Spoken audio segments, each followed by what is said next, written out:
สวัสดีครับเคนโดเด้อเคนโดเกี่ยงไก่มาศพจนาสุนทรครับเมื่อนี้บ่ได้ว่า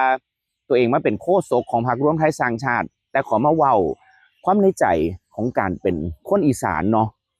คนอีสานนี่ควรสิได้อีหยังหลายกว่านี้คนอีสานควรสิมีชีวิตดีกว่านี้ผมลงพื้นที่มา2-3 มื้อ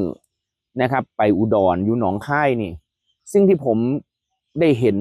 ได้พ้อก็คือคนอีสานบ่รู้เลยว่าค่าไฟเนี่ยมันลดกว่านี้ได้ผมถามบรรดาป้าๆเนาะว่าค่าไฟแพงบ่ป้าๆบอกว่าโอ้ยแพงหลายแต่เฮ็ดจังได๋มันเฮ็ดหยังบ่ได้บินมาก็ต้องจ่ายคนเขารู้สึกกันจังซี่อีหลีครับผมก็เลยรู้สึกแบบอุกอั่งใจก็เลยเล่าให้เขาฟังเบิดเลยว่าค่าไฟเนี่ยมันลดลงได้มันมีกลไกที่ลดลงได้คุณพิรพันธ์เนี่ยผมขอแนะนำผมก็เว้าฮอดคุณพิรพันธ์สารีรัฐวิภาคหัวหน้าพรรครวมไทยสร้างชาติเนี่ยเพิ่นลดค่าพลังงานมาแล้ว2 ปีที่ผ่านมาเนี่ย270,000 กว่าล้านจาก4 บาทปลายๆลงมาเป็น3 บาทกว่าๆแล้วมันสิลงไป3.3 บาทต่อหน่วยเนี่ยมันเฮ็ดได้ชาวบ้านก็ถามว่ามันสิต้องเอาเงินภาษีมาลดบ่เอาเงินภาษีมาเฮ็ดบ่ผมก็ตอบว่าบ่แม่นคุณพิรพันธ์นี่บ่ได้แตะเงินภาษีจักบาทในการลดค่าไฟมันมีกลไกที่สามารถลดได้ต้นทุนคุณพิรพันธ์ไปเปิดต้นทุนเบิดแล้วก็เลยเอาต้นทุนมาคำนวณเนี่ยประชาชนควรจะได้รับค่าไฟที่ถูกก็คือ3.3 บาทต่อหน่วยที่มันบ่ถูกนี่เพราะว่า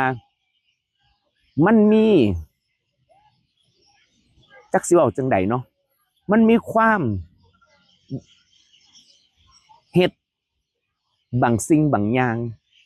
ที่บ่อยากให้ประชาชนได้รับประโยชน์จากค่าไฟเพราะสิมีคนกลุ่มหนึ่งเขาเสียประโยชน์แต่ต้องคิดหลายครับคุณพิรพันธ์เขาจัดการให้เบิดแล้ว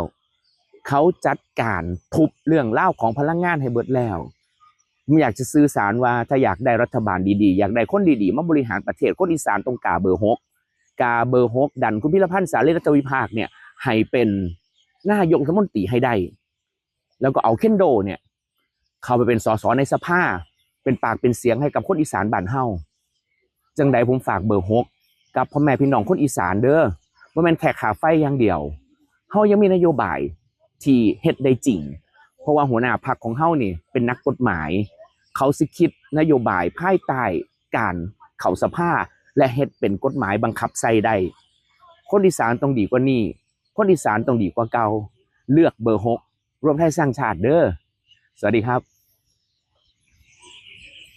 เลือกเบอร์6เลือกเบอร์